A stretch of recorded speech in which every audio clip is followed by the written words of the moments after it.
All right, well, Africa is making serious strides to break with the US dollar and the West in general. Many of those moves are happening this week. More than 20 African nations are expected to attend the St. Petersburg International Economic Forum that starts today in Russia. We're going to talk more about that in a minute. But first, watch Kenyan President William Samoei Ruto speaking to Parliament this week, announcing that Kenya will start trading in local currencies within Africa and not the US dollar, as they have been doing for decades. And watch the standing ovation that he receives from this announcement.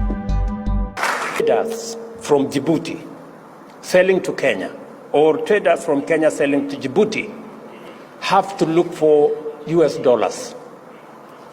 How is US dollars part of the trade between Djibouti and Kenya? Why?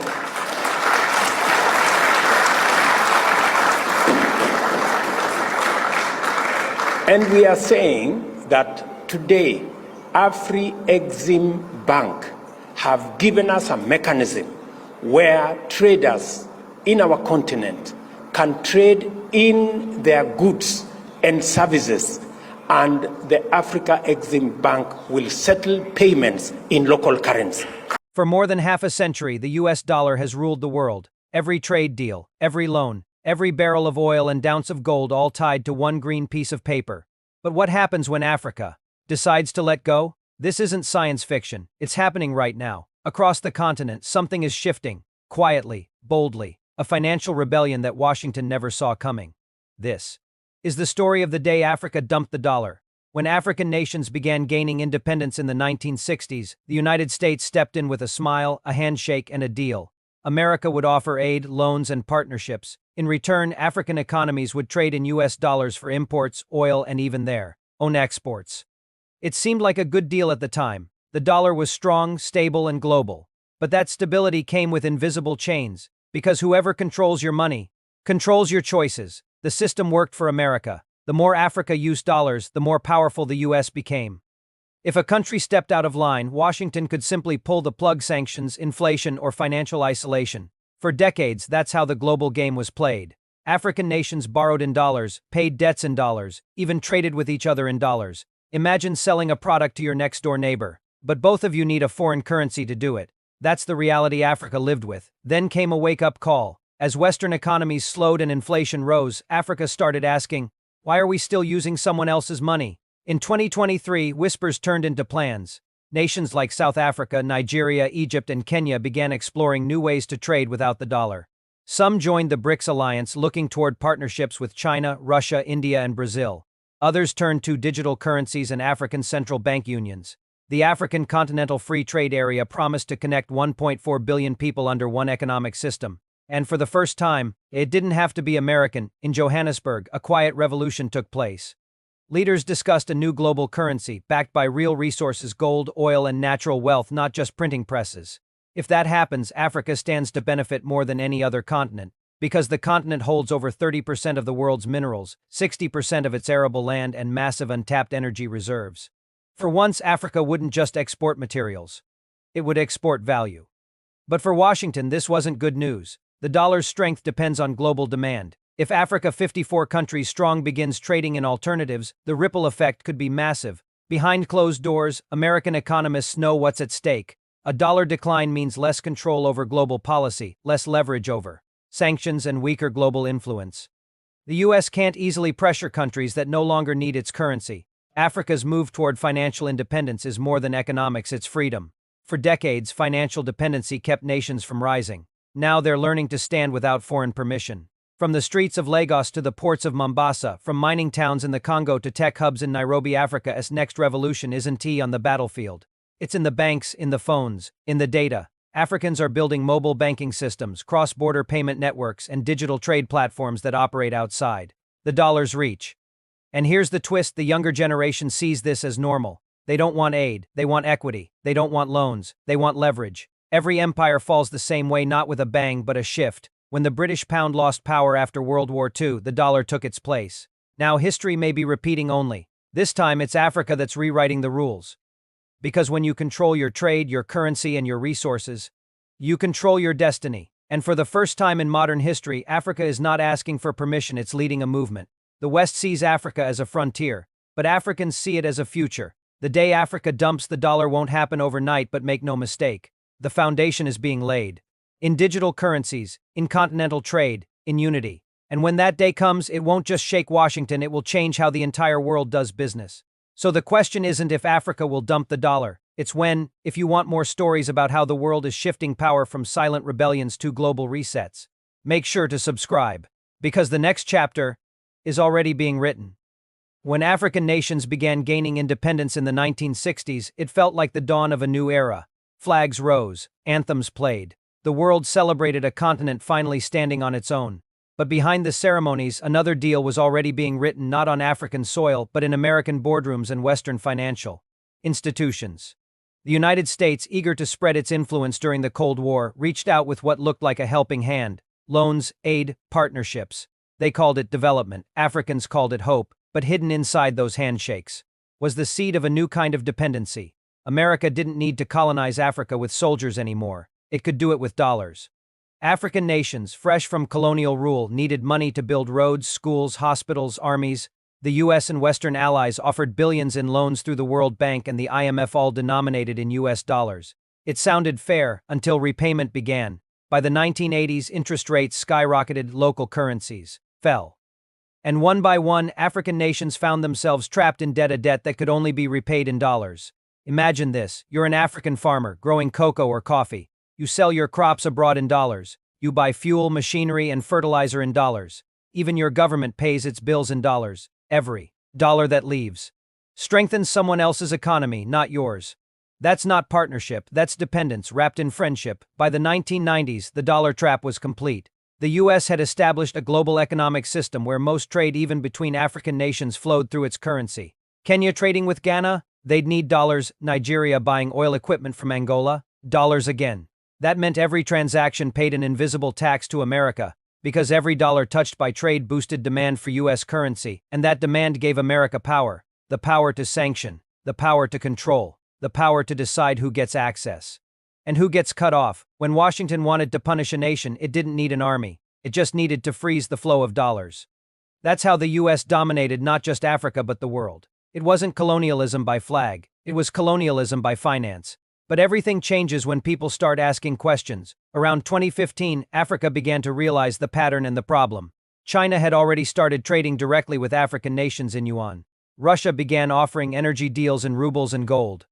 And the BRICS alliance, Brazil, Russia, India, China, South Africa, started building an alternative global banking system beyond the US dollar's reach. African leaders watched closely. In South Africa, trade ministers proposed creating a BRICS currency backed by gold. In Nigeria, fintech startups built mobile banking systems that processed payments in local currencies. In Kenya, the government announced digital trade initiatives to make the shilling usable across borders. And in Ghana, new gold for oil programs bypassed the dollar completely. The message was clear: Africa didn't need permission anymore. This wasn't rebellion, it was evolution. For the first time in history, African economies were connecting to each other, not through a foreign currency. The US government has noticed, and it's worried. Every time a country stops using the dollar, demand drops. And when demand drops, the dollar weakens. When the dollar weakens, the US loses its superpower. That's not an exaggeration, it's economic reality. If Africa, with its 54 nations, 1.4 billion people, and trillions in natural wealth, starts trading in its own currencies or BRICS-backed money, it threatens the very foundation of American influence, because the US dollar is built not just on gold or trust, but on global obedience, and that obedience is fading. In 2024, African nations started taking quiet but bold steps. Kenya paid for oil imports in its local currency for the first time in decades. South Africa confirmed ongoing talks for a BRICS payment system. Egypt began strengthening ties with Russia and the Gulf to diversify trade, and several West African countries discussed launching a regional digital currency to rival the CFA franca currency, still tied to France. For the first time, the word independence meant more than flags and speeches. It meant control of money, of trade, of destiny. The irony? Africa isn't dumping the dollar out of anger, it's doing it out of logic. Why use someone else's money to buy your own future? This rebellion doesn't use protests or slogans, it's happening in banks, data centers, and trade agreements. It's the kind of revolution you don't see until it's already won. And Washington knows it. Behind the polite speeches about cooperation and partnership, there's quiet panic. Because if the dollar loses Africa, it loses a pillar of its global dominance. This isn't just about economics, it's about identity, it's about control. It's about who gets to decide the rules of the global game. For decades, Africa played by someone else's rules. Now the game board is changing, and the question isn't whether Africa can survive without the dollar. It's whether the dollar can survive without Africa. In quiet rooms of Washington think tanks, something has changed. For decades, Africa was an afterthought, a place for charity drives, not strategy briefings. Now, it's a headline. U.S. policymakers have begun to realize what's happening. They're watching trade numbers, foreign reserves, and new deals forming between African countries and BRICS nations, and they're worried. Because every transaction that doesn't use the dollar is a tiny crack in America's economic armor. The dollar isn't just paper, it's the foundation of U.S. global power. It allows Washington to sanction countries, fund its military, and borrow endlessly. But that power only works if the world keeps believing in it, and right now Africa's belief is fading fast. When Kenya trades oil in its local currency, when Nigeria settles deals through digital naira, when Ghana swaps gold for energy. Those aren't random experiments, they're early warnings. Warnings that the financial world is tilting. The US used to set the rules. Now Africa is writing its own, and to Washington. That's terrifying.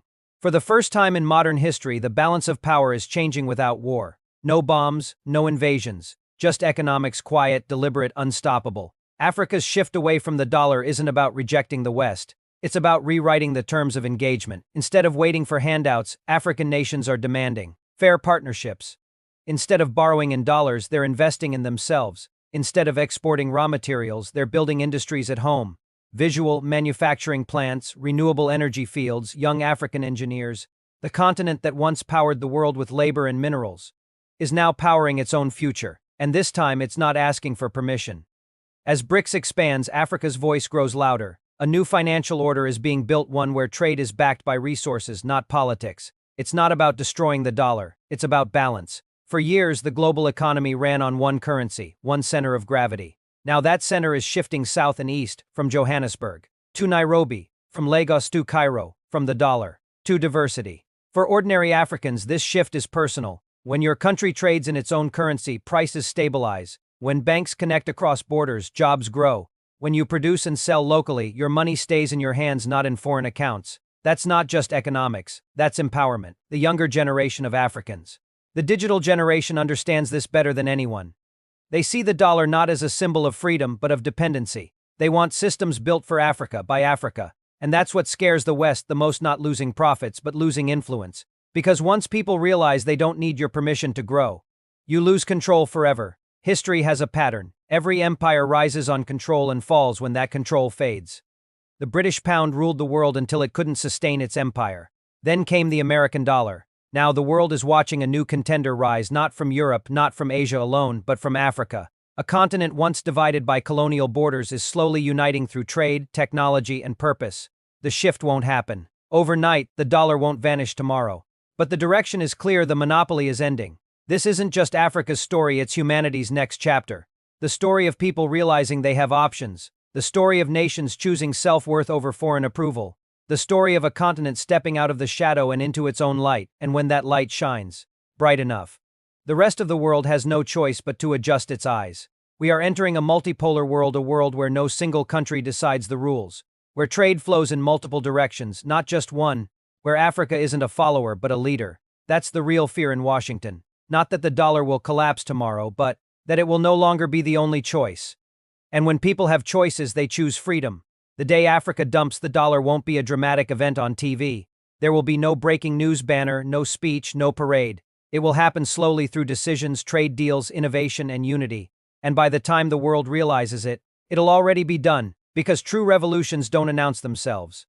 They grow quietly, until they change everything. The future of global power isn't being decided in Washington or Wall Street anymore. It's being written right now in Nairobi, Lagos, Accra, Johannesburg, and Cairo, and maybe, just maybe, the world's next financial superpower isn't a country, it's a continent. If you believe Africa's time has come, hit that subscribe button, share this story, and stay tuned because the next chapter of global power is just beginning.